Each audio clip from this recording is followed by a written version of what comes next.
mais notre programme restera orienté pour ce qui est du cœur des échanges sur la présidentielle 2025, 72 heures pratiquement après le vote pour savoir qui sera le prochain président de la République du Cameroun.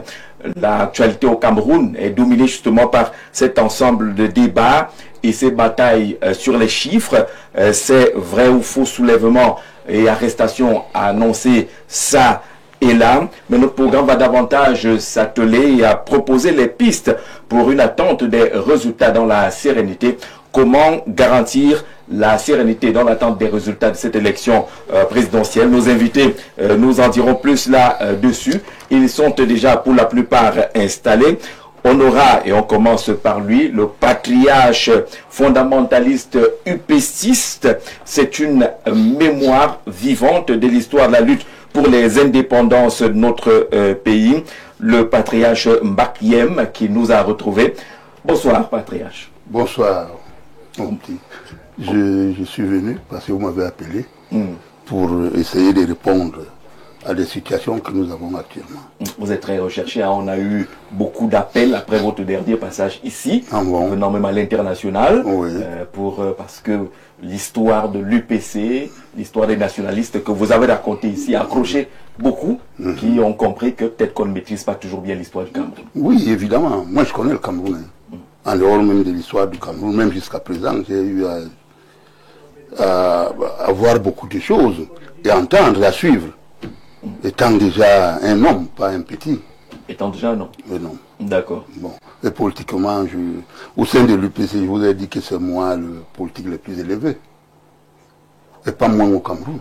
Parce que quand comme relique. Relique des martyrs. De la liberté. Vous avez côtoyé tous ces martyrs-là dont on parle. Oui, la plupart. La plupart. Puisque j'ai connu mon père. J'ai connu Paul Niawé. Donc, je ne suis pas tombé de la dernière pluie. D'accord. Et ce pays, je le connais très bien. Et c'est pour cela qu'on vous a invité sur ce plateau, pour être la mémoire, pour peut-être aussi être la vision, parce qu'on dit que lorsqu'on a votre âge, nous on a beau être debout, mais vous voyez plus loin que nous. Oui, c'est évident. Alors comment est-ce qu'un fondamentaliste de l'UPC vit une élection présidentielle sans UPC? Oui, bon. Il y a eu, au sein de l'UPC, il y a les divergences, non? On nous a créé des situations qui ont fait en sorte qu'il y ait 3 candidatures et rejetées par Elecam. Bon, malgré que là-dedans, on pouvait choisir. Comme on a fait au RDPC, on devait savoir qui devait passer. Bon, malheureusement, nous, on ne regarde pas souvent l'opposition très bien. On s'est dit, bon, ils se rejettent les balles là-bas, laissez-les là-bas. Voilà pourquoi nous ne sommes pas à l'élection présidentielle, mais on voulait y être, en principe. Maintenant, vous qui connaissez le Cameroun et les Camerounais, le match entre guillemets se joue entre Paul Biya et Issa Tiroma Bakary. Prenons cela comme exemple. Vous les connaissez bien? Est-ce qu'il y a des points de convergence ou des divergences entre les deux? Oh, c'est les gens du même bord. Hein. Oui. En principe, c'est le néocolonialisme en général, entre les deux. Bon, mais quand il y a un problème comme celui-là, il faut des sages, il faut la sagesse, il faut le savoir-faire. Quand deux frères s'affrontent entre guillemets, il faut faire appel à la sagesse. Oui. Les deux frères du même bord, hein, du même bord, des amis. Ils sont du même bord politique. Donc pratiquement, il faut appeler à la sagesse. Voir quoi faire. Et la sagesse voudrait quoi? Qu'ils s'asseyent à deux, qu'ils disent que bon, vraiment... Je crois qu'ils ont intérêt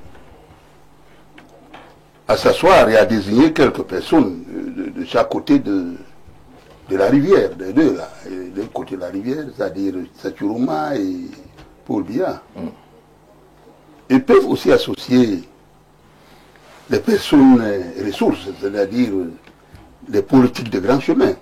Parce que ce qui les gêne là, c'est parce que dans aucun parti politique là, il n'y a pas le politique. Quand vous voyez ce qui se passe au Cameroun, vous trouvez que plusieurs partis politiques n'ont pas de politique.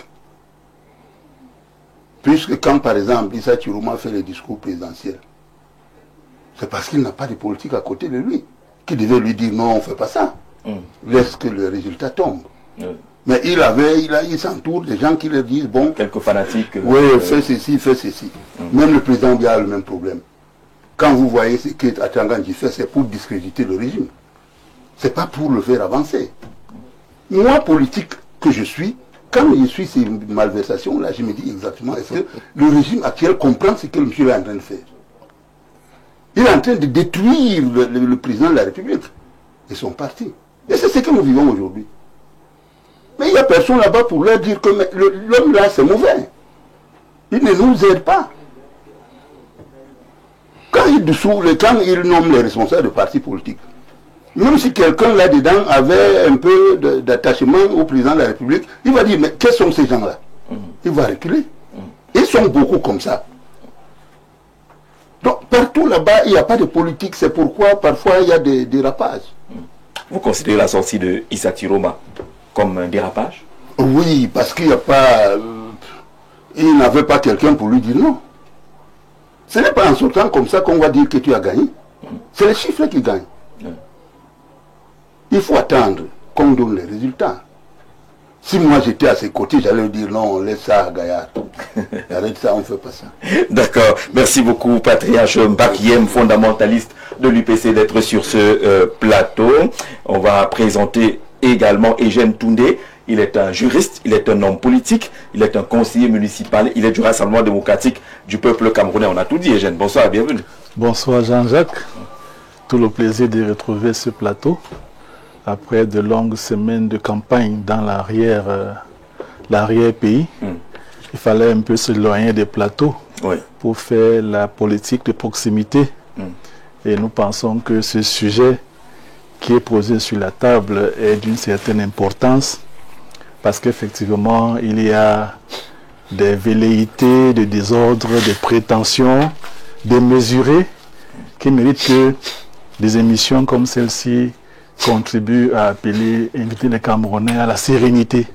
Et je pense que c'est dans ce sens que je vais contribuer durant cette émission, tout en saluant les populations de Mbangasina, qui, n'est-ce pas, une fois de plus, ont montré leur soutien indéfectible au parti RDPC et naturellement au président Paul Biya. Mbangasina. Là-bas, il n'y a pas de doute. Là-bas, il n'y a pas de doute, c'est la sérénité. C'est du 100% aussi. C'est du 100% presque, puisque on n'a pas une opposition assez affichée. On a une opposition un peu embryonnaire.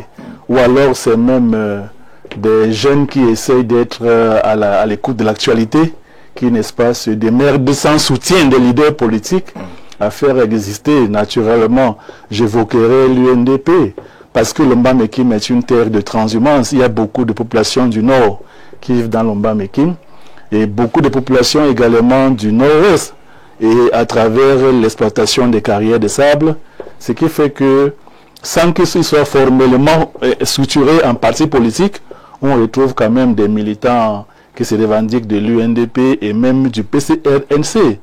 Et je crois que c'est peut-être un manque d'encadrement, de soutien de leurs leaders qui fait qu'on ne puisse pas véritablement parler d'une implantation politique des autres formations politiques dans l'Omba-Mekim. Mais néanmoins, l'Omba-Mekim, grâce à l'attachement que les populations ont vis-à-vis du gouvernement, n'ont pas beaucoup de soucis à se faire quant à la victoire qui devrait être confirmée lors des résultats de cette élection présidentielle. Merci Eugène Toundé d'être sur le plateau de Le Grand Soir. Hubert Volo, c'est un autre acteur politique. On croit au Cameroun avec vous. Vous êtes secrétaire national à la communication. Mais vous avez beaucoup accompagné la campagne du candidat Kabla Libi. Bonsoir et bienvenue. Bonsoir Jean-Jacques, bonsoir aux co-discutants. C'est un plaisir de retrouver finalement le Grand Soir. Nous étions habitués avant que les joutes électorales ne soient convoquées. Nous avons été un peu privés, et bien entendu du fait de ce que notre formation politique, le CAC, Citoyen Actif du Cameroun, dont je suis l'un des membres fondateurs et puis secrétaire national à la communication, tu as bien fait de l'évoquer. Oui, effectivement, n'étant pas engagés, les CAC n'étant pas engagés à l'élection présidentielle, du fait de ce que nous n'avions pas d'élu, parce que, étant créé au lendemain des élections de 2020, le CAC ne s'étant pas formellement engagé derrière une formation politique. Moi, en tant qu'individu qui bénéficie du bon sens sur la douzaine de candidats, j'ai été séduit par le programme du candidat Cabral Libby, de par ses idées, de par sa pertinence, de par sa cohérence, de par son intelligence aussi, et sa trajectoire qui est en réalité notre source d'inspiration, nous qui sommes jeunes engagés en politique aujourd'hui. Donc, à mon nom propre, je me suis engagé et je l'ai soutenu bec et ongle, énergie, intelligence, moyens financiers, moyens matériels pour que il soit proclamé élu. Nous attendons les résultats. Je l'ai rencontré hier à son QG où je suis allé lui faire avec d'autres jeunes de Lobo, où il est bien implanté. Nous sommes allés lui faire le point et nous lui avons remis justement les procès-verbaux que nous avons recueillis sur le terrain parce que nous avons eu quand même le courage de pouvoir protéger, surveiller le scrutin. Et j'ai envie de vous dire que si nous n'avions pas été là, ça allait être autre chose. D'accord. Sauf que ceux qui observent la scène politique aujourd'hui disent du président Cabral Libby qu'il est un peu trop attentiste, qu'il est même un pion du régime, qu'il n'a pas déclaré ou félicité un candidat qui serait élu. Bon, en réalité, chacun y va selon. Mais je crois que Cabral Libby a toujours démontré qu'il est sur une trajectoire qui est une trajectoire des républicains. Si je vous dis que j'ai déposé, moi, les PV de Loboyer à 19h, ça veut dire que... Lobo qui a un pas de Yaoundé. Voilà, la difficulté à les réunir, vous savez, dimanche à 18h pile, une pluie abondante tombe, il n'est pas évident de les récolter toute la nuit parce que nous n'avons pas les moyens. Aussi. Comme nos adversaires, il a fallu attendre lundi ou alors mardi pour que le soleil sorte, pour que certaines zones enclavées soient minimalement accessibles pour pouvoir... Et puis finalement, les jeunes qui ont cru au projet, certains ont accepté de donner justement les procès-verbaux. Il faut aussi dire que d'autres ne le font pas toujours. Il nous a d'ailleurs félicité parce que quand nous échangeons, le moyen indiquait que nous, on a quand même eu le courage de récolter les procès-verbaux. Il y en a qui étaient représentants du PCN dans certaines localités qui ne sont pas revenus avec les procès-verbaux. D'autres même, étant dans le bureau de vote, sont revenus avec 0 voix. C'est-à-dire que même leur propre voix... Ils ont certains dû vandaliser certainement. C'est évident, c'est du fait justement des propositions un peu non démocratiques que font les camarades du grand frère et jeunes qui sont obligés de se servir de la précarité de certains qui croient, mais on leur dit voilà, quand vous avez fini, Cabral ne vous a rien donné, pendant que nous donnons à nous, qu'est-ce que tu perds même? La politique c'est ça, tu dois jouer sur les intérêts. On essaie un peu d'embrigader des gens sur les intérêts directs que de continuer à croire justement sur la conviction pour un avenir meilleur. Et je crois que, et c'est par là que je sors, Cabral aujourd'hui a quand même le mérite d'avoir poussé un certain nombre de jeunes Camerounais à s'engager sans rien attendre. Rappelez-vous, moi j'étais au meeting par exemple de vendredi, j'ai payé mon transport de moi-même et je suis allé avec plusieurs autres personnes. Le meeting est fini, nous sommes rentrés sans chercher à savoir qui allait nous payer le transport, est-ce qu'il y avait quelque chose à manger, et tout est à saluer. Et vous avez vu un stade par exemple, le stade malien qui était bondé, je puis vous rassurer que personne n'a reçu le moindre coupette pour s'occuper de son propre transport. Et si nous ne sommes pas vainqueurs, je crois que le Cameroun devra tout au moins reconnaître qu'il a apporté une autre façon de faire la politique et nous qui l'avons soutenu, qui le soutenons toujours jusqu'à ce que les élections soient proclamées, nous en sommes fiers. On ne le regrette d'ailleurs. On ne lui demande pas aujourd'hui, lui qui est républicain, de féliciter quelqu'un. Non, sur la base de quoi il pourra le faire en temps opportun, c'est aussi démocratique, mais moi je pense que la démarche qui est la sienne, qui consiste d'abord à récolter tous les procès-verbaux, dans l'intervalle de la récolte, dans lequel il aura fortement récolté tous les procès-verbaux, avec la célérité qui est la sienne, on a 15 jours. Il n'y a pas un délai justement de félicitations. Jusqu'au moment où l'on pourra justement proclamer les résultats et là, image, manœuvre de féliciter. Soit de renoncer à ce qui sera dit ou encore d'acquiescer et dans tous les cas, on a vu le travail énorme qui est fait au QG. On a vu le travail énorme qui est fait au QG du PCRN. C'est un travail de fourmi. Ça, ces gars sont à féliciter. La compilation de tous les pays, les chiffres et autres. C'est intéressant. On a vu ce qui se passe là-bas. On y a jeté un coup d'œil pour dire vraiment, il y a un travail de fond. Moi, les PV ont été reçus et ils ont été mis en bonne place pour étude. D'accord. Accueillons Paul-Stéphane Menouga, qui est politologue et qui est un habitué de Le Grand Soir. Bonsoir et bienvenue Paul-Stéphane. Il est un peu grippé. Oui, un peu grippé, mais ça va aller. Bonsoir Jean-Jacques, bonsoir aux copanélistes, bonsoir aux téléspectateurs et même aux internautes. Je vais rapidement, en une minute, rentrer par là où Hubert Volo est sorti. Et je parle sous le contrôle du patriarche. Le Cameroun se retrouve dans une situation presque identique à celle de la décolonisation. Vous savez, par rapport à l'UPC, on n'a jamais dit aux gens qu'il y avait deux factions dans l'UPC.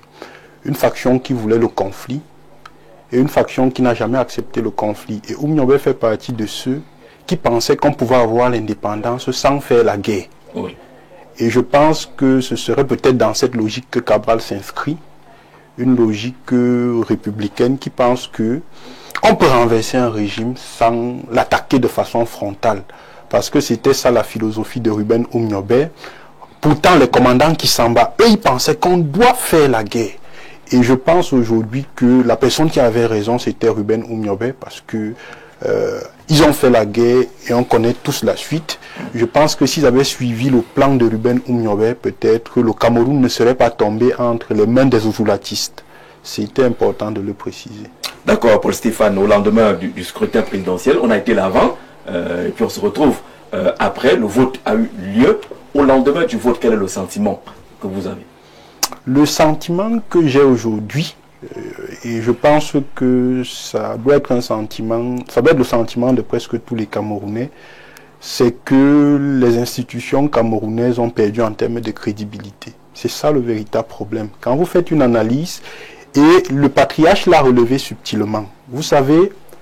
Quand on a entendu un autre son de cloche sur la question des institutions, allez-y. Vous savez, quand on parle des institutions, en sciences politiques, il y a deux types d'institutions. Il y a l'institution normative et l'institution organique.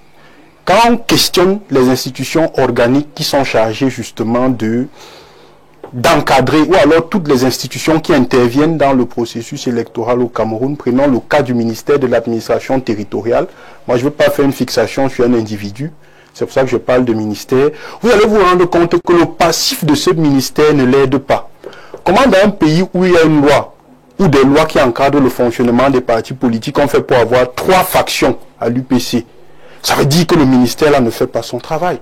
Donc quand vous analysez le passif, par exemple, de ce ministère-là, vous vous rendez compte que le passif n'aide pas à faire confiance. Quand vous analysez même les institutions normatives, vous vous rendez également compte que le passif des normes n'aide pas à faire confiance. C'est donc une perte de confiance généralisée qui amène tout le monde à soupçonner tout le monde ou à suspecter tout le monde, même quand il n'y a pas fraude.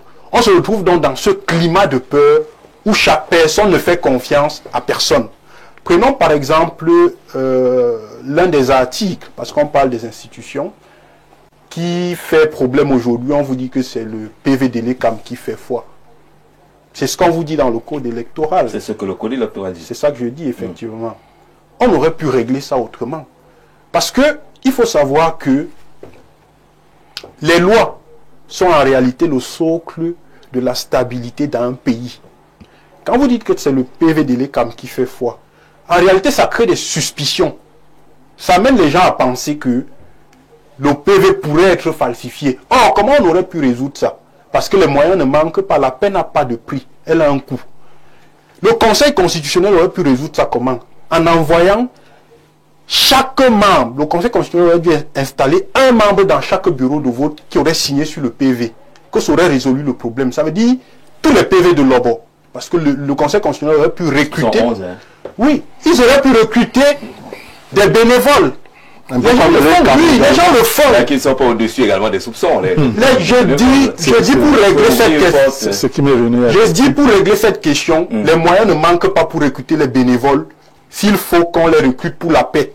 Ça veut dire dans chaque bureau de vote, le Conseil constitutionnel aurait pu avoir un représentant qui aurait mis sa griffe et le sceau du Conseil constitutionnel sur un PV. Corrompu. Je dis, avec la les représentants même des candidats, je dis les PV, je dis pour résoudre ce problème, les PV qui devaient être transmis à l'ECAM devaient déjà porter le sceau du Conseil constitutionnel. Ça veut dire que même les PV que Hubert a remis à l'honorable Cabral Libi devaient avoir ce sceau-là. Ça fait donc qu'on serait capable de savoir si les PV ont été falsifiés ou pas. Parce qu'on est là justement, non seulement pour dire aux Camerounais qu'on n'a pas deux Cameroun, il faut qu'on préserve le Cameroun, mais en même temps on est là dans une dimension prospective, c'est-à-dire pour éviter les problèmes à l'avenir. Parce qu'il faut déjà d'abord être courageux et capable de reconnaître que notre code électoral a beaucoup d'insuffisances qu'il faut changer aujourd'hui. Et la situation actuelle le démontre à suffisance. Peu importe celui qui sera élu ou proclamé par le Conseil constitutionnel, je pense que l'un de ses premiers chantiers sera d'adopter un code électoral consensuel, parce que l'erreur qu'on fait aussi en République, parce qu'on n'a pas compris la démocratie, c'est qu'on pense que quand on a la majorité, on n'adopte pas les lois de façon consensuelle. La démocratie est un régime de consensus. Ça veut dire que même quand j'ai 140 députés sur 150, il y a des instruments sur lesquels je ne m'assieds pas seul et je décide. J'intègre le consensus des autres. Parce que même s'ils représentent deux individus, ils représentent quand même les gens. Donc je pense. Mais ces gens sont souvent dans les commissions. Hein. Même les représentants des partis politiques, à l'Assemblée nationale par exemple, sont dans les commissions. C'est pas comme si ils sont voilà, écartés totalement. Je suis dans la tête de vous dire. Sauf que la démocratie, c'est aussi ça. La loi du nombre. Non, c'est une mauvaise compréhension de la démocratie. Et c'est justement l'erreur qu'on fait, ou alors on utilise des slogans parfois quand ça nous arrange. La démocratie n'est pas toujours la dictature du nombre. Je vous dis que la démocratie intègre le consensus. Et si vous n'intégrez pas l'approche consensuelle dans la démocratie, vous aurez une démocratie belliqueuse comme celle qu'on a en train d'avoir. On est d'accord au moins avec l'honorable Cabral Libi, qui a dit pendant la campagne électorale, pour ceux qui demandaient qu'est-ce qu'il fait même à l'Assemblée, qu'il n'a pas le nombre, mais au moins ses actions ont impacté certaines décisions qui ont été prises du côté de l'Assemblée nationale. La question, messieurs, comment garantir la sérénité dans l'attente des résultats? On entend beaucoup de choses, on lit beaucoup de choses, on voit beaucoup de choses. Je crois qu'à la fin d'une journée comme ça, si vous n'avez pas fait le plein pour ceux qui sont sur les réseaux sociaux, on reçoit un flot, je ne sais pas s'il faut considérer que c'est des informations, mais d'éléments, ça et là. Quelle pourrait être l'approche? Baki Moussa sur les réseaux sociaux? Oui. Je ne peux pas ne pas être là. Vous qui dites que les anciens là, ils sont pas sur les réseaux sociaux, voilà. Nous sommes là. Mais on reçoit un peu de tout. Est-ce que ce n'est pas inquiétant de voir le flot de tout ce qui se dit, qui se raconte, qui se montre ou se démontre sur les réseaux sociaux? Jean-Jacques, mon fils, il y a des choses ici-bas que les hommes profitent de ça pour essayer de déranger. Les réseaux sociaux, c'est bon. Mais il y a exagération parfois quand on s'y met et quand on ne fait que peut-être envoyer ce qu'on veut et ce qui plaît à celui qui envoie. Ça devrait être un moyen de cerner réellement les choses qui se passent. Mais ce n'est pas le cas. Ça devient un problème d'homme à homme, ça devient un problème de soutenance, ça devient un problème de mensonge, etc. Bon, mais là-dedans, il y a aussi le vrai. Parce que ce n'est pas tout le monde qui est faux. Mais s'en tenir aux réseaux sociaux, ce n'est pas là le vrai problème. Il faut voir les choses telles qu'elles sont. Le Cameroun, où on vole plus de 10 000 milliards, pourquoi ne pas sécuriser même le vote à partir même du bulletin de vote? Ce n'est pas l'argent qui manque. Voilà, c'est pas l'argent qui manque. Une technologie up-to-date comme ailleurs. Voilà. Vous mettez le bulletin dans l'urne, on signale le nom de tout ça et tout. On a déjà et la clé, et le numéro et tout, le nom de la personne. C'est déjà au fichier central. Ouais, que c'est un ancien qui nous parle des choses. Vous voyez que c'est fait à dessein pour qu'on torture les Camerounais. Et aujourd'hui, on a dit que les Camerounais sont amorphes. Oh, ils ne veulent pas le changement. Moi, je suis de ceux qui disent que les Camerounais ont voté cette fois-ci. Et ils ont surveillé les urnes. Parce que ce que j'ai dans mon téléphone, quand vous voyez ça, vous trouvez que c'est les PV qui sont remplis dans les bureaux de vote qu'on filme et qu'on envoie. Quand quelqu'un a dans un bureau de vote 114 voix, toi tu as 15. Dans les métropoles de grandes populations. Moi je crois que c'est mauvais. Il ne faut pas dévier. Il ne faut pas dévier. Parce que le peuple est là pour ressortir ce qu'ils aiment. C'est vrai que dans les deux personnes, Chiruma et Biya, c'est les mêmes personnes. Avec une seule petite différence que l'autre est plus vieux que celui-là. Mais... quelques années d'écart. Oui, mais c'est... Une dizaine d'années d'écart. Voilà, c'est beaucoup. Quelques années. C'est beaucoup. Oui. 10 ans, c'est quelqu'un qui fait tout. Il peut même rester avec d'autres ses petits frères. Il les entretient. Donc, et puis nous voyons l'état de nos paysans aujourd'hui. Il ne m'a jamais rien fait, hein. Je ne l'ai jamais insulté ni parlé mal de lui. Mais il y a des choses qu'il faut dire quand il faut les dire. Moi, je lui dis qu'il faut qu'il se rende du côté de la logique. La logique serait laquelle? La logique serait le verdict des urnes qu'on va... Vous avez l'impression que le président Biya a un problème avec le verdict des urnes? Il vous a dit au sorti du vote qu'il ne peut pas se prononcer tant qu'il n'y a pas les résultats. Ce sont ces institutions. Oui. Parce que le problème qui est mal dans tout ça, c'est parce que c'est lui qui nomme et met fin aux fonctions à tout le monde dans le processus électoral. Des soupçons graves. Quand vous nommez, vous mettez fin aux fonctions des individus qui veulent avoir un peu à manger. Vous pensez que les vieux, là, ils veulent avoir un peu à manger, qui sont au Conseil constitutionnel, par exemple? Mais s'ils n'ont pas besoin à manger, il y a plusieurs parmi eux qui étaient déjà à la retraite. Mais à partir de ce moment, le problème, ce n'est pas eux. Non, j'ai dit qu'ils ont peur de dire la vérité. C'est ça la réalité. Vous donnez l'impression qu'il y a des résultats qui seraient favorables à Paul Biya, c'est ça? Non, c'est pas ce que j'ai dit. Lorsqu'on vous écoute, on a l'impression que vous avez des résultats. C'est pas ce que j'ai dit. Et que j'ai dit seulement c'est qu'il faut. Non, j'ai dit seulement que je ne dis pas que c'est Paul Biya. J'ai dit que c'est les institutions qu'il a créées. Qui font quoi? Mais que les gens ont peur de ces institutions. Voilà pourquoi il y a l'institution. C'est ce que je voudrais dire. Je ne peux pas dire qu'il a gagné parce qu'il a ces institutions. Je voudrais seulement dire que c'est des choses à corriger à l'avenir. Puisque nous avons de l'argent, on peut sécuriser le vote sans les personnes nommées. 10 000 milliards on vole. Et on ne peut pas mettre de l'électronique et tout ça. Il y a la grande informatique internationale et nationale aujourd'hui. Pour que quand tu votes, ta voix sort directement là-bas. On n'a même pas besoin de dire que tel n'a pas voté, tel m'a voté, tel m'a pas voté. Toi-même, le candidat, tu as tes résultats. Oui, sauf qu'on sait que même aux États-Unis, on a laissé les machines de côté. On est passé au... oui, mais là... maintenant, on fait confiance aux hommes. Plus qu'aux machines, on a commencé à... Mais là, c'est voulu. Ah, d'accord. Oui, là-bas, c'est voulu. Parce que si je me mets à décortiquer ça maintenant, ça nous prend beaucoup de temps. Je sais ce qui s'est passé là-bas. Ah bon? Ah là là. Je suis suffisamment informé. On fait confiance dans tous les cas. On fait confiance. Donc, comment garantir donc cette sérénité? Vous dites qu'il faut déjà qu'on passe à l'informatisation du système électoral au Cameroun. Voilà. Il n'est pas question qu'on... Voilà. Voilà, comme ces batailles dans les résultats, on dit, donc, toi, voter là-bas, non, c'était moi. Moi, j'ai gagné. On filme les tableaux. Voilà. La crème, le charbon. Voilà. On écrit là, quelqu'un filme, il dit, voilà ce qui s'est passé. Voilà. Avec l'informatisation, on peut avancer comme élément, Eugène Toundé, pour garantir une sérénité que les Camerounais attendent sans trop de suspicion, sans risque de manifestation comme on annonce du côté de Douala. Qu'est-ce qu'il faut faire à cette étape?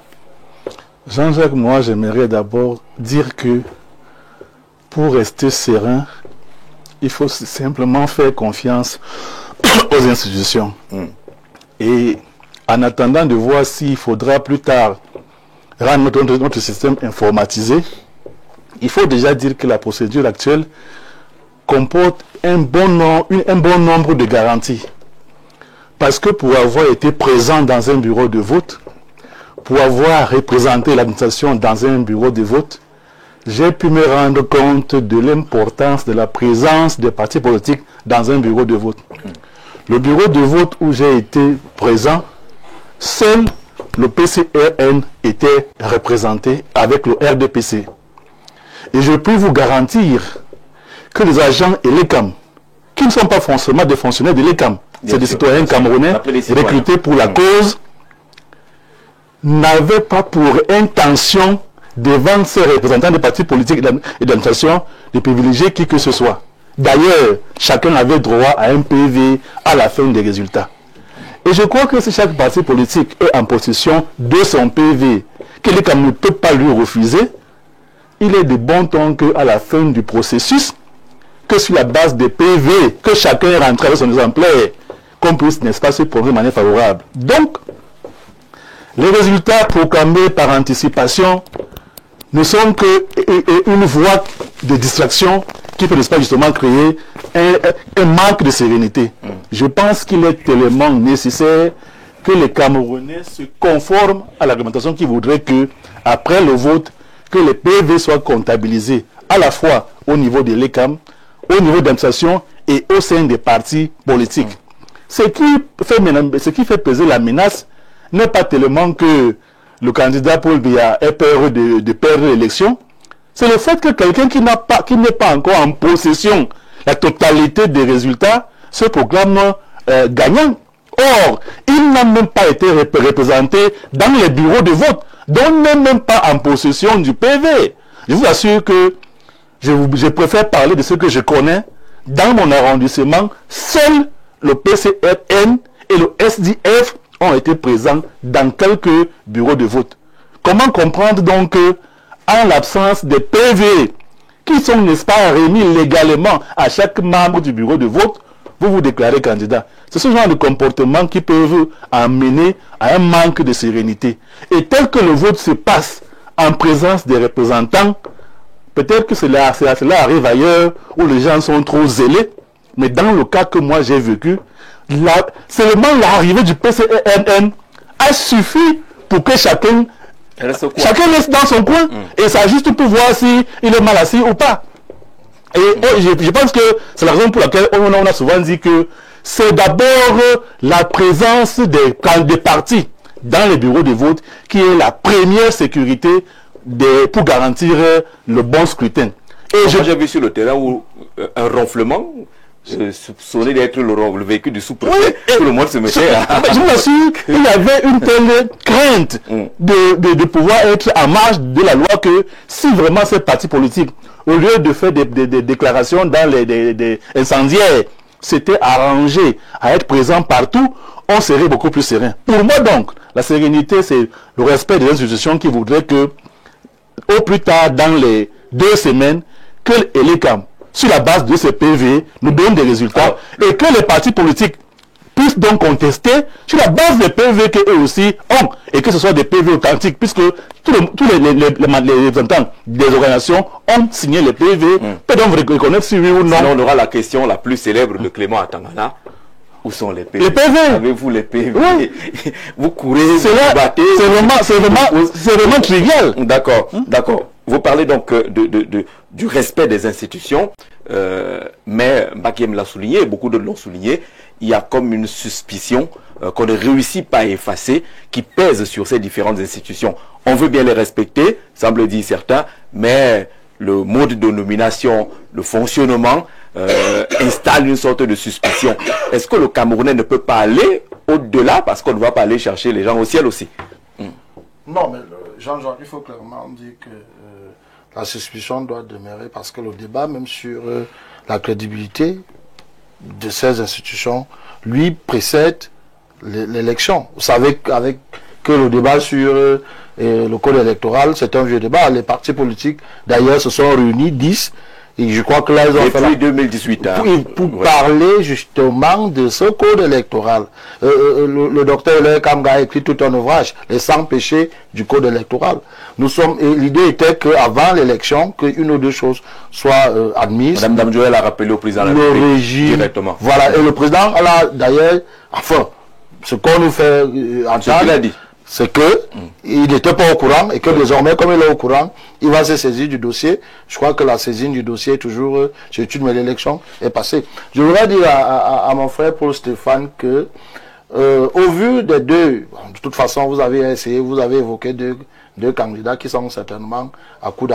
Alors bon, il faut dire effectivement que Paul Biya a été premier, Thierome a été deuxième aussi, sur les éléments que j'ai eu. Donc, mais je voudrais dire à Paul Stéphane que si le code électoral est encore en vigueur et utilisé au Cameroun, c'est sur Paul Biya. Donc si jamais il gagne, il ne faut pas attendre que ça change.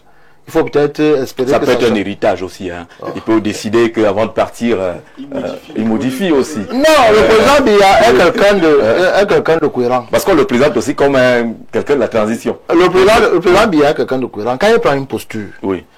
même si vous démontrez que la posture là n'est pas la posture la plus pertinente, quand il a adopté cette Mais posture, sauf que c'est sous lui qu'il y a eu ONEL 1, ONEL 2, et puis il y a eu les CAM. J'ai dit Donc, non. il y a quand même eu des modifications. Je suis qui ont été d'accord. acceptées. Oui, je suis d'accord. On a Mais sauf modifié qu'il la Constitution. sauf qu'il est resté sur vous savez qu'il y a eu tout un débat sur la Constitution. Ouais. Il y a eu une posture d'antan, au vu de certains réellement la tripartite de 96, au vu de la pression, il a changé.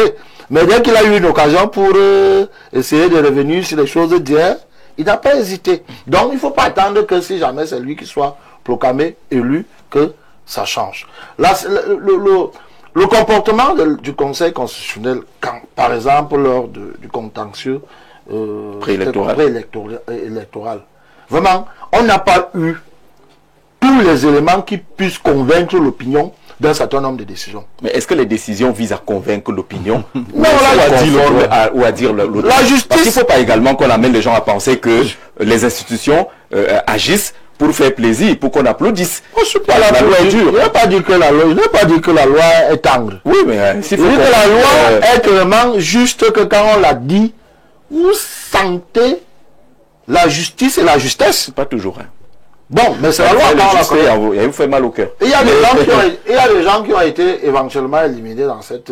voilà. Moi, j'ai jamais compris pourquoi Jean-Blaise Ngouette, par exemple, a été mis de côté. Lui-même, il a passé le temps à parler partout, qu'il attend qu'on notifie, il avait les élus. Il a payé la caution, il a donné toutes les pièces. Il n'a jamais dû. On peut faire un débat là-dessus. Je ne vais pas revenir sur Camto, où les gens ont pensé que il a été mis de côté. Il y a une bonne opinion qui pensait que Camto a été mis de côté. Puisque les éléments qui reviennent montrent que celui qui est venu déposer la candidature pour faire ombrage à Camto, ça a été une candidature suscitée. Or, le Conseil constitutionnel aurait pu, justement à partir de là, prendre une décision au vu des éléments qui prévalaient. Je ne sais pas jusqu'à quel niveau Mais il y a des juste. questions qu'on ne Je pose n'y pas étais en justice. Hein. Voilà. Et c'est justement parce que les Camerounais sont dans l'incapacité de poser un certain nombre de questions et d'avoir des réponses C'est ça qui crée toutes les suspicions. La justice n'est pas une sorte d'agout. L'autre chose, c'est ce c'est qu'il pense. mon grand frère, ami et jeune qui vient de confirmer effectivement que les gens doivent avoir les suspicions. Il vous dit que heureusement que le PCR était en Bangassina. Oh, je sais pas, Il n'a pas dit heureusement. Il n'a pas dit heureusement. J'ai dit le PCR était en Bangassina. De mettre les gens non, d'accord. j'ai dit leur seule présence suffisait pour que chacun se contrôle. Il n'a pas C'est dit différent. que la présence du LDC mettait les gens d'accord. Il dit que c'est le Puisque c'est le problème, C'est logique. C'est le quand vous avez deux dans le bureau de vote, il y a, en fonction du nombre de candidats, dans le cas d'espèce, si tous les candidats étaient représentés, on devait avoir 12 représentants de candidats et 2 représentants des institutions qui sont l'administration et les qui doivent bénéficier de toute la neutralité possible. Tout à fait. Election Cameroun et l'administration qui est une personne morale qui vient garantir les intérêts de tout le monde. Je parle sous le contrôle. C'est ça le principe. C'est ça. Donc en principe, le contrôle qu'on vient mettre sur pied là montre à suffire que les CAM et l'administration ne sont plus crédibles. Non.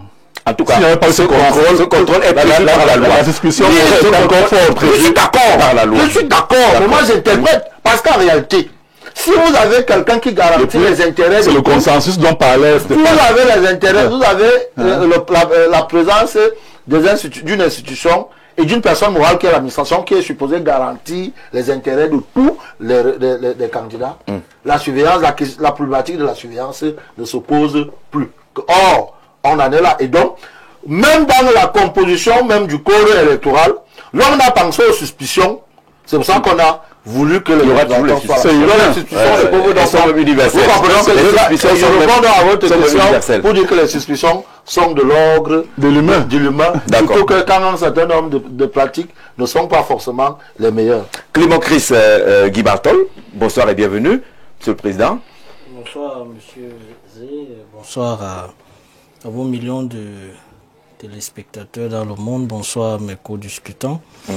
Et merci de m'avoir invité, même si j'ai eu l'impression que mon voisin était la vedette de cette émission, puisque ça fait près de 30 minutes qu'il parle. Vous voulez qu'on appelle également que vous êtes en retard?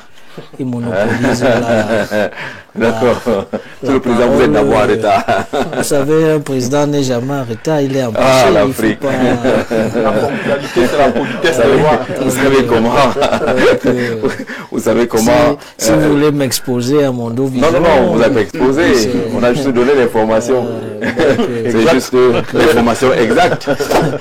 Disons pas provocateur, on aurait passé comme ça. Voilà, il allait chercher disons que le trajet n'était pas assez facile, même si nous sommes partis un peu plus tôt, mais c'était pas de notre volonté. C'est davantage l'occasion de présenter nos excuses à vous-même et à vos millions de téléspectateurs. Et nous sommes heureux d'être sur ce grand plateau du grand soir. Au lendemain du vote du président de la République, parce que le processus n'est pas encore refermé, il sera refermé après la proclamation des résultats par le Conseil constitutionnel. Et la célèbre phrase l'élection présidentielle est désormais close, et c'est ça la terminée de ce côté-là. Nous n'en sommes pas encore là, mais on observe justement au sortir des isoloirs et des urnes qu'il y a des débats qui amènent certains à s'inquiéter, qui pensent que la sérénité est en train d'être marquée par cet ensemble de débats, de publications et autres sur les réseaux sociaux. Vous les observez également. Est-ce que vous avez un peu ce sentiment d'inquiétude? Bon, nous ne sommes pas inquiets. Nous observons que l'incivisme prend le pas sur le bon sens et sur le respect des lois et davantage de nos institutions. Que ce soit les différents candidats, ils ne doivent pas perdre de vue qu'il est intéressant pour eux de respecter l'institution ou nos institutions, parce que vous savez que les institutions viennent mettre fin aux logiques de féodalité et autres. L'institution est une affaire publique de tous et de chacun. Et chacun de nous doit faire confiance à nos institutions. Ce sont nos institutions. Maintenant, certains se livrent à des émotions parce qu'il faut peut-être manipuler le peuple, il faut manipuler l'opinion, il faut créer ce doute-là qui provoque donc le manque de sérénité et donc le débat qui nous amène ici. Mais avant le manque de sérénité, il y a le climat de suspicion. Peut-être que c'est la cause de ce climat de suspicion. Les gens ne font pas confiance aux institutions. Mais Hubert l'a dit. Vous savez que même un couple de mari et de femme, il y a de la suspicion. C'est pour cela que vous voyez certains veillent à ce que les femmes ou les maris n'aillent pas tout. C'est normal dans la vie des hommes qu'il y ait de la suspicion. Maintenant, est-ce que c'est utile qu'il y ait cette suspicion? Puisque cette suspicion aujourd'hui est en train de s'aimer le désordre au niveau de notre pays, est en train de provoquer une certaine agitation. L'actualité de ce jour même à Douala, vous avez appris que il y a des gens là-bas ayant soupçonné qu'on était en train de bourrer les unes, pourtant Elecam était en train d'évacuer la poubelle. Les gars ont commencé l'agitation. Vous comprenez donc que en réalité, la suspicion qui est entretenue, parce que c'est une volonté qui est entretenue par des personnes dont les agendas se mettent au fur et à mesure en évidence dans la perspective de déstabiliser notre pays, le Cameroun. Et nous, en tant que service civique, nous, en tant que jeunes, nous, en tant que républicains, nous, en tant que petits-fils du péciste, parce qu'on a... mon grand-père est mort pauvre parce qu'il était à l'UPC et tout. Nous refusons que des gens jouent avec le Cameroun parce qu'ils ont l'avantage d'avoir 2, 3, 4, 5, 6, voire 10 nationalités. Ils ont des proximités avec des chancelleries. Ils peuvent être filtrés à tout moment et regagner leur pays, mais créer le désordre ici. Ils ont l'avantage également d'avoir les 70 ans, les 80 ans, et j'en oublie certainement. Nous autres, nous n'avons même pas encore 50 ans. Donc nous voulons atteindre ces âges-là, et s'ils veulent jouer avec le Cameroun, qu'ils nous laissent tranquilles, qu'ils aillent dans leur pays, parce que nous ne voulons pas le désordre dans ce pays. Nous n'avons que ce pays et c'est le seul que Dieu nous a donné. Nous ne comptons que sur ce pays pour exister. Et les gens ne peuvent pas s'amuser. Hier, ils ont dit qu'il faut respecter les institutions. Aujourd'hui, ce sont eux qui entretiennent cela et ils manipulent la jeunesse, ils manipulent les naïfs, ils manipulent ceux-là qui se laissent aller dans les émotions. Je pense que l'heure est à la raison. Nous faisons confiance à nos institutions. Nous faisons confiance au processus. Nous attendons les résultats qui seront proclamés par le Conseil constitutionnel, qui est une institution constitutionnelle. Et à partir de là, on verra. Maintenant, pour le moment, nous demandons aux Camerounais d'être des patriotes, de préserver nos acquis, de préserver la paix. Parce que sans la paix, rien n'est possible. Le patriarche a évoqué tout à l'heure l'absence des politiques autour des acteurs pour leur dire que n'y allez pas ou allez-y lorsque cela est nécessaire. Est-ce que le patriarche a observé également la crise du patriotisme qu'on observe dans notre pays qui vient pratiquement, on va le dire, de tous les côtés? Oui. Mon fils, vous savez que ce pays traverse une période la plus délicate de son histoire. Ça veut dire que le gouvernement en place a toujours prôné d'aller en guerre. Ah bon? Mais oui. Quand vous voyez par exemple les choses comme au Nozo aujourd'hui, le déclenchement du problème, c'est une femme électeur qui a demandé qu'on ajoute 10 000 francs dans le frais de scolarité de l'université. Les enfants ont dit qu'ils n'ont pas de l'argent à ajouter. Ils sont restés dans leur campus. Et le gouverneur et la même femme ont demandé à la police, à la gendarmerie, d'aller les déloger. Mais pourquoi on ne négocie pas au Cameroun? À l'état actuel, qui devrait négocier avec qui et pourquoi? Il y a l'État, il y a un président de la République, il y a des ministres. Il devrait négocier avec qui? Avec les étudiants là. Ah d'accord, vous nous ramenez à la crise anglophone? Oui, oui, c'est ça que je dis. D'accord, mais sur les élections. C'est parti de là. Donc, des choses comme ça provoquent souvent des émeutes. Sur les élections, je ne suis pas d'accord que les gens aillent faire du bruit là où il n'y en a pas nécessité. Oui. Parce que nous ne sommes pas là pour dire que Eleka a mal travaillé ou bien on a mal travaillé. Nous n'avons pas encore les résultats. Ce qu'il disait maintenant pour le discours de mon frère Tiroma, que j'admire, parce que bon, c'est des gens que... Vous admirez Tiroma? Je l'admire parce que bon, il a été par exemple au coup d'État, il est entré du coup d'État, il a été ministre et tout. C'est un grand garçon qui se bat. Il se bat? Il se bat. Il se bat plutôt bien. Bon vin de sa façon. De sa façon. Parce que tous, c'est la mangeoire. Ça, c'est un gâteau qu'on se coupe. Ouais. Moi, je suis ici, je ne suis pas dans le gâteau.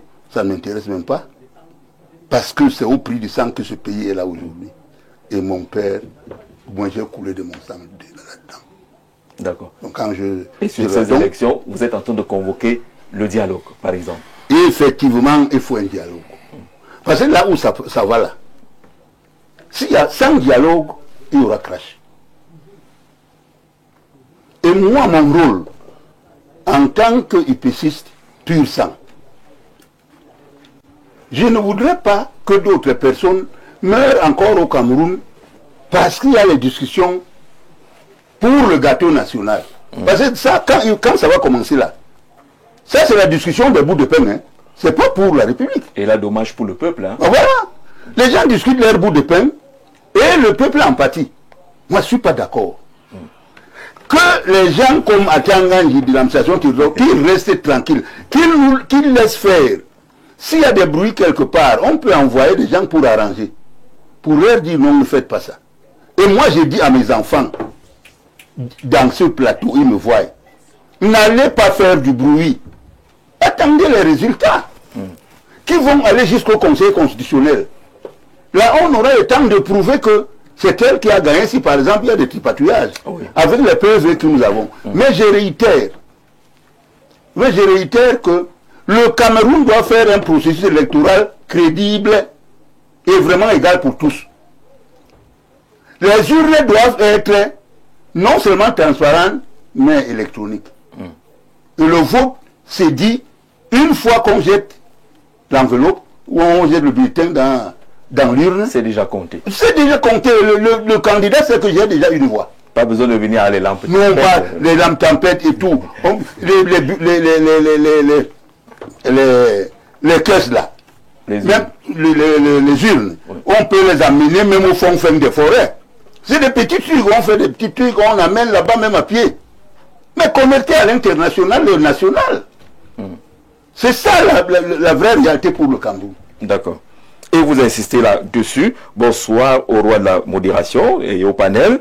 Pour garantir la sérénité, l'ECAM aurait dû accepter l'utilisation d'une application intelligente pour retrouver ce que vous êtes en train de dire, qui aurait récolté les résultats des bureaux de vote et dans la transparence de façon instantanée. Tout Camerounais aurait su à ce jour que le Conseil constitutionnel proclamera vainqueur. Ça aurait été simple. Gaëtan Essiane depuis Yaoundé qui parle de l'informatisation de ce système. Bonsoir plateau. Intérieurement, les Camerounais de tous bords savent qui a gagné ces élections, mais toutefois on fait confiance à la justice divine. Pas besoin des scrutateurs dans chaque bureau ou encore pas besoin de tous les PV pour gagner une élection, puisqu'on connaît déjà les grands foyers d'inscrits et de votants qui sont les 3/4 les 3 à 4 grandes régions du pays, sauf qu'on a un corps électoral assez dynamique, où les gens se déplacent régulièrement. La situation actuelle qui tend à virer à la dérive à Garoua, non, il n'y en a rien, c'est calme déjà là-bas, et même à l'ouest, reflet de la volonté du peuple. Sinon, comment expliquer que ce peuple conteste dans les rues? Comment expliquer que pour une fois que le peuple suive réellement leur vote, veuille au dépouillement et manifeste un réel intérêt? Alors la question est là, on conteste quoi exactement du moment où on n'est pas fondé sur des éléments précis? Bonsoir à tous sur le plateau. Je pense que l'attente des résultats est juste un stratagème du RDPC. Voilà, c'est déjà dit. Bonsoir monsieur Jean-Jacques Zé, ainsi qu'à votre panel. Pour ma part, je crois que pour garantir la sérénité des différents candidats à l'élection présidentielle, gagnerait à enseigner à leurs militants que l'unanimité n'est pas de ce monde, en leur expliquant que leur candidat peut être vainqueur dans un bureau et perdre dans un autre, et qu'ils, les militants parlant, doivent rester calmes et sereins pour permettre aux institutions en charge de l'élection de terminer leur travail. Il parle là de la culture politique qui semble échapper à beaucoup. Bonsoir au panel. La sérénité ne peut pas être garantie à partir du moment où beaucoup d'argent de l'ECAM sont pris la main dans le sac au stand Yaoundé. Maintenant, la notion de beaucoup, qu'est-ce qu'on entend par beaucoup? C'est une notion assez diffuse. Bonsoir à tout le panel. La loi qui régit les élections présidentielles date de 12 ans en intégrant les réalités de l'époque. Et certains veulent interpréter cette loi à la lumière des avancées technologiques aujourd'hui. Une loi en vigueur, tant qu'elle n'est pas modifiée, reste applicable. Tout le monde parle d'électronique en oubliant que notre système n'est pas électronique. On ne peut pas changer les règles en cours de jeu. Tout le monde qui dit que ces biais qui nomme implique que ce qu'il nomme sont acquis pour lui. C'est Dieu qui doit venir nommer ces gens, point d'interrogation. Tous les candidats ont signé le code de bonne conduite et maintenant mettent en avant autre chose. Il faut être conséquent. Alain Dessos, monsieur Mbak dit n'importe quoi, c'est l'État qui déclenche la guerre, vraiment. Il continue avec cette interrogation-là. Très rapidement, une ou deux questions ou observations des téléspectateurs. Alors, on dit quoi? On va le trouver. Bonsoir. Le plateau, filmer les tableaux ou les PV et les expédier pour les publier se peut par tous, et tout le monde peut le faire. Ces résultats peuvent se modifier par chacun avec intelligence artificielle avant leur envoi. C'est Zambo Yaoundé qui le dit, mais que dans mon arrondissement, j'ai reçu 3 PV différents prétextant pourtant chacun être des résultats de l'arrondissement issus du vote. Ils mettent en doute en tout cas ce qui se passe aujourd'hui. Les gens qui filment le tableau, je peux installer un tableau noir dans ma chambre avec la craie et je filme, je dis que résultat, je ne sais pas, taux d'un bureau de vote. Oui, oui, président. Oui, je voudrais rapidement revenir sur ce que le patriarche a dit en parlant du ministre de l'administration territoriale. Vous savez, pour nous qui croyons un peu en Dieu, on dit que avec les pervers, Dieu se comporte également ainsi. Et sur terre, l'État est un peu comme Dieu. Parce que le ministre de l'administration territoriale qui représente l'État, qui est nous tous, veille au bon ordre. Il est par ailleurs le secrétaire permanent du Conseil national de la sécurité. Et lorsqu'il se lève pour parler, ce n'est pas pour faire de la distraction. C'est par rapport aux informations qu'il a certainement. Parce qu'il y a certains candidats qui sont en train de faire de l'agitation, là, qui ont fait entrer des mercenaires au Cameroun, des Tchadiens et des Centrafricains, pour déstabiliser le Cameroun. Il y a des cargaisons d'armes qui ont été retrouvées la semaine dernière, arrêtées à Douala. Et même à Maroua. Parce que ces gens-là, ils sont portés par des puissances étrangères. Par des puissances étrangères.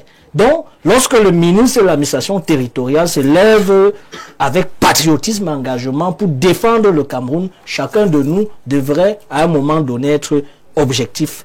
C'est ça l'enjeu. C'est ça l'enjeu parce que il peut le faire tout en contrôlant un peu son langage. Bon. Il a beaucoup de langage assez blessant. Les autres, je vous ai dit que, je vous ai dit, le fond peut être bon, mais je vous ai dit, monsieur Zé, oui. je vous ai dit, c'est pas mon ami. Hein? Je vous ai dit que avec les pervers, Dieu se comporte en pervers. C'est-à-dire quand vous avez donc des gens comme ça en face, qui font entrer des Centrafricains, des Tchadiens, pour les droguer, pour qu'ils avancent lorsque les représentants de l'État seront en train de veiller au bon ordre et autres, là, on doit se comporter comme ça. Il n'y a pas deux manières. En plus, sachez que l'État, dans le sens de la sociologie de l'État, l'État est le monopole de tout. Et davantage de cette violence-là, qu'elle soit même verbale, parce que l'ordre doit régner. Et quand vous savez que je suis quelqu'un de très calme, mais quand vous me voyez aujourd'hui, vous dites vous n'êtes pas très calme aujourd'hui. Oui, justement, parce que les gens ne veulent pas permettre à ce que nous, les jeunes, on puisse aussi avoir les soi-disant, qu'on soit des patriarches, parce qu'ils veulent jouer avec notre avenir. Et je demande à tous les jeunes, de se garder, parce qu'eux, ils ont envoyé les enfants aux États-Unis, ils sont en sécurité là-bas, nous sommes ici et autres. Que les jeunes n'entrent pas dans cette affaire, que chacun protège le Cameroun. Le Cameroun, c'est le seul pays que nous autres, nous avons. Il nous a dit... Mais protéger au Cameroun, c'est garantir une transparence électorale, quand même moins discutée. C'est garanti... Ça devrait également commencer par là. Justement, c'est pour cela que les institutions y afférentes ont été mises en place. Il y a des recours, il y a des moyens de recours et autres. Mais quelqu'un ne peut pas se lever, il ne respecte pas la loi, et il croit qu'il est le plus aimé des Camerounais, et il s'autoproclame vainqueur et met l'avenir des uns des autres entre parenthèses. Ce n'est pas possible, nous ne pouvons pas accepter ça. D'accord. Nous voyons dans cette affaire sur le terrain Paul-Stéphane Mounouga que ceux des candidats à cette élection ou des leaders qui ont osé, entre guillemets, appeler au calme, sont un peu carnardés sur les réseaux sociaux. Belouba Maïgari ne reçoit pas des fleurs, Cabral Libi ne reçoit pas des fleurs, Serge Espoir Matomba pareil, Nkouvondoé est venu entrer dans cette affaire-là, il reçoit des boulets rouges également. Comment justifier cela? Que ceux qui appellent au calme soient considérés comme ennemis du Cameroun? J'ai introduit mon propos en vous disant que la situation actuelle du Cameroun ressemble un peu à la décolonisation. Vous n'avez pas prêté attention. Où il y avait parmi les leaders de l'UPC ceux qui pensaient que non, on devrait être non violent pour avoir notre indépendance. D'autres pensaient qu'on doit être violent. Et c'est ce qu'on a aujourd'hui sur la scène politique camerounaise. On a des gens qui pensent que pour parvenir à l'alternance, il faut être violent. tant sur le plan verbal même que physique. Il y a d'autres personnes qui pensent que non. On peut être non-violent et parvenir à cela. Et on peut adopter l'approche constructiviste, un peu comme le PCRN est en train de le faire. Ça, c'est la vérité. Et je vais donc poursuivre en disant que je comprends l'analyse du président sur le plateau, mais sauf qu'elle est limitée. Parce qu'il n'intègre pas l'approche systémique. Parce que pour construire justement ce qu'il dit, il faudrait qu'il intègre les inputs et les outputs. Parce que justement, il faut amener. C'est l'institution qui amène l'individu à lui faire confiance. Par les actions quotidiennes qui sont posées par cette dernière. Si pendant 7 ans, tu poses des actions qui ne me permettent pas de te faire confiance, pourquoi tu voudrais que c'est à la fin que je te fasse confiance? J'ai pris un exemple banal. On a une loi qui encadre les partis politiques au Cameroun. Comment on fait pour avoir 3 factions de l'UPC? Ça ne devrait même pas exister, en réalité. Est-ce qu'on peut avoir 3 factions du RDPC? Jusqu'à 3 personnes déposent les candidatures. On ne peut pas parce que la loi ne permet pas ça. Il ne faudrait donc pas que les institutions soient justes, que les institutions donnent l'impression qu'elles sont partisanes, parce que c'est ça le problème aujourd'hui. C'est que la plupart des Camerounais ont une impression, je parle bien d'impression, que les institutions ne sont pas véritablement neutres. Mais puisqu'on est là aujourd'hui pour apaiser, il faut simplement dire aux Camerounais justement qu'il faut attendre les résultats tels que la loi le définit, parce que les lois, et là je rentre en sociologie politique, les lois sont des ordres conçus. Et quand les lois sont conçues, on est obligé de les respecter. Parce que ce qu'on ne vous dit pas, même quand vous allez en France, en sciences politiques en France, on ne définit pas la liberté comme le pouvoir de faire ce qu'on veut. C'est le pouvoir de faire ce qui est autorisé. J'insiste sur ça. La liberté, c'est le pouvoir ou la capacité de faire ce qui est autorisé. Ça veut dire que ce qui n'est pas autorisé, on ne fait pas. Ça veut dire que si la loi ne t'autorise pas à te proclamer vainqueur tant que le Conseil constitutionnel ne l'a pas dit en réalité, ce n'est pas bien. Ça, il faut aussi le dire. Si la loi ne t'autorise pas, je veux dire, à filmer les procès-verbaux, ne le fais pas parce que la loi n'a pas autorisé ça. Donc, il faut simplement dire aux Camerounais aujourd'hui qu'on doit attendre. Parce que la loi nous a demandé d'attendre que justement l'organe chargé de proclamer les résultats proclame les résultats. Et je pense maintenant que ceux qui vont estimer que les résultats ont été tronqués, je pense que s'ils ont des preuves, des procès-verbaux, il y aura un contentieux électoral. Et s'ils ont les preuves, je pense que le peuple va, j'ai envie de dire, les accompagner parce qu'ils auront les preuves. Moi, c'est ce que je peux dire aujourd'hui, justement, pour qu'on ait un climat apaisé, parce que à la fin, personne ici n'a 2 Cameroun. Absolument. Ah, ne soyez pas comme ces gens qui nous invitent souvent. Vous dites que si tu finis ton émission et que le pays est en feu, toi tu vas aller où? Tu dis je vais aller à Doumentan. Mais comment tu vas faire pour aller à Doumentan? Et vous allez où, monsieur? Il dit que mais je vais à l'aéroport. Parce que lui, là, il voulait des problèmes de visa. Il sera là tout à l'heure. Il sera là